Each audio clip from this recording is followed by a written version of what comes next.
Welcome to the Tech Egg. Don't get scrambled. Enjoy the video. You'll begin by identifying the precise number you want to stop. Mismatched formats let calls slip through.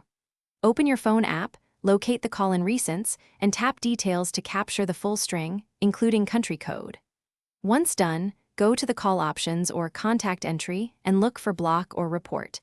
This is the first actionable step because local blocking relies on an exact match.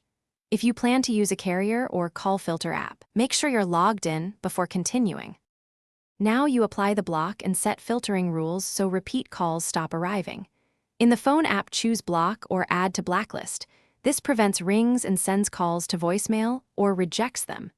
Make sure call ID and spam protection are enabled in settings because these reduce spoof numbers.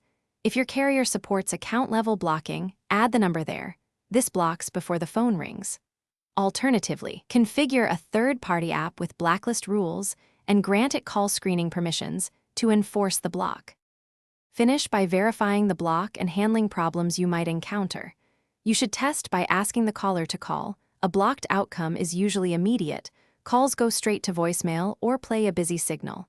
If calls persist, it may be spoofing. Enable enhanced spam protection and set Do Not Disturb to allow only contacts. Make sure the blocking entry matches the exact number format. If problems continue, contact your carrier for network-level suppression and provide examples so they can trace or permanently block the source.